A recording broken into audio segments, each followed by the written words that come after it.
Assalamualaikum dan selamat sejahtera buat anak-anak murid yang dikasihi dan dirindui. Berjumpa kita kembali dalam Bahasa Melayu tahun 6. Pada hari ini kita akan mempelajari unit 7. Tajuknya Utamakan Keselamatan.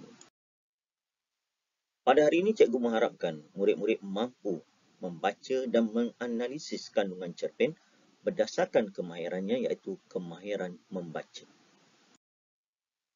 Mari kita baca bersama-sama dan fahami apakah maksud yang terdapat dalam petikan Bahasa Melayu tahun 6 tajuknya Utamakan Keselamatan. Rubin dan Irfan membaca cerpen di sudut bacaan kelas. Tiba-tiba loceng berbunyi, menandakan waktu persekolahan sudah tamat. Mereka tidak sempat menghabiskan bacaan. Sewaktu berjalan pulang, mereka meramalkan kesudahan cerpen tersebut. Mari kita lihat cerpen bacaan Ruben. Seperti biasa, Alif berjalan pulang dari sekolah kerana ayahnya bertugas di luar kawasan. Setibanya di rumah, Alif menikmati makanan tengah hari dengan ibunya. Alif memerhatikan ibunya yang tidak berselera untuk makan. Timbul perasaan kasihan terhadap ibunya yang sedang syarat mengandung. Ibu, kenapakah ibu makan sedikit saja? Ibu tidak sihat? Tanya Alif. Perut ibu sakit. Selepas makan nanti, Alif tolong panggil jiran kita, Pakcik Akub dan Makcik Limah, pinta ibu. Selepas makan, Alif terus ke rumah Pakcik Akub, tetapi jirannya itu tiada di rumah. Alif sangat risau akan keselamatan ibunya yang keseorangan di rumah. Demi keselamatan ibunya, Alif segera berlari pulang. Rumah mereka terletak jauh sedikit dari rumah penduduk kampung tersebut. Ibu, Pakcik Akub tiada di rumah. Apakah kita nak buat, ibu? Kita mesti bertindak pantas demi keselamatan ibu, kata Alif. Alif terus mencapai telefon bimbit ibunya.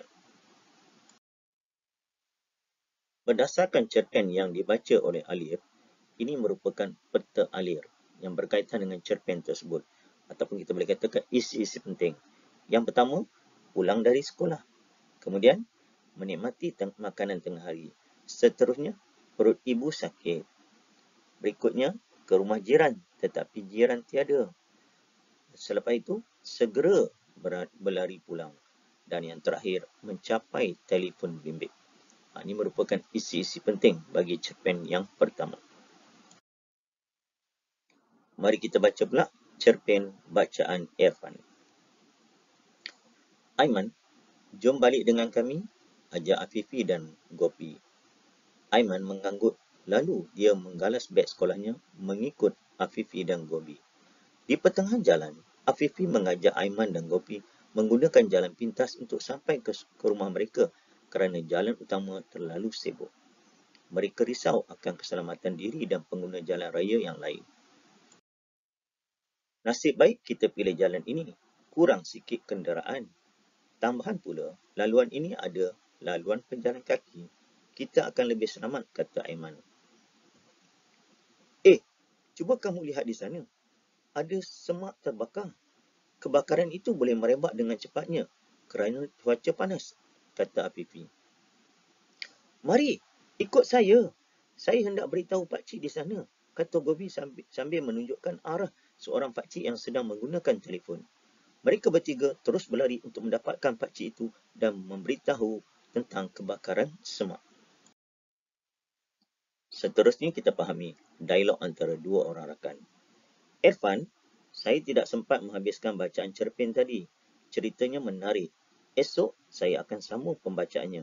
Namun begitu, saya dapat meramalkan tindakan Alif. Bagi saya, sudah pasti Alif akan menelefon talian kecemasan 999 dan melaporkan situasi cemas yang dihadapinya. Kemudian ambulan pasti akan tiba. Apakah pula ramalan kesudahan cerpen yang kamu baca? Kamu ramalkan, Kisah yang pertama, ibunya sakit, dia pergi rumah Pak Akub, tak ada. Jadi dia balik, dia capai telefon. Ramalannya, dia akan telefon 999. Bahagian kecemasan. Ambulan akan tiba dan mungkin akan ambil ibunya untuk dibawa ke hospital dengan segera. Latihan pada hari ini, murid-murid dikenaki baca cerpen, faham, kemudian analisis cerpen bacaan Irfan dengan menggunakan peta alir untuk membuat ramalan. Sebagai panduan, rangka peta alif telah diberikan. Sila lengkap berdasarkan cerpen yang kamu baca. Cikgu harap anak-anak murid telah pun bersedia untuk perbincangan jawapan pada hari ini. Mari kita bincang apakah jawapan yang sesuai. Pulang dari sekolah. Itu yang pertama. Seterusnya, menggunakan jalan pintas supaya jaraknya lebih dekat. Yang ketiga, laluan lebih selamat. Sebab apa? Tidak banyak kenderaan. Berikutnya, terlihat semak yang terbakar. Mereka prihatin. Seterusnya, lari ke arah seorang pakcik. Apa tujuan lari ke sana? Untuk meminta bantuan. Dan akhir sekali, beritahu kejadian kebakaran. Ini pula ramalan Irfan. Saya meramalkan pakcik tersebut akan terus menelefon talian kecemasan 999. Kemudian, beliau akan melaporkan kejadian kebakaran yang berlaku dan memberikan lokasi kejadian. Selepas itu, pihak bomba pasti akan datang untuk memadamkan kebakaran yang berlaku. Kebakaran tersebut dapat dikawal daripada merebak ke kawasan yang berdekatan. Itu ramalan Irfan.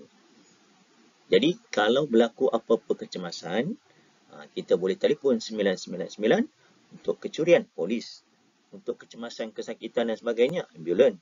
Dan 999 juga untuk bila berlaku kebakaran. Yang penting ingat 999 dulu, bomba dan penyelamat 994. Sekarang tak ada. Semua kecemasan 999. Sebagai rumusan dan penutup, berdasarkan tajuk yang kita pelajari ini, iaitu berkaitan dengan cerpen. Cerpen ni ringkasan kepada cerita pendek. Cikgu galakkan murid-murid banyak membaca, khususnya cerita cerpen. Cerpen ni mungkin 2-3 line, satu cerita. Dalam satu buku mungkin ada 20 cerita pendek. Cerpen, cerita pendek. Kemudian kalau kamu dah mahir, kamu dah seronok, kamu dah tangguh membaca, kamu boleh membaca novel. Muka surat 100, 200 muka surat, ada kalanya sampai 500. Orang yang banyak membaca, dia akan dapat banyak idea, terutamanya bila nak menulis karangan, khususnya karangan bahagian C.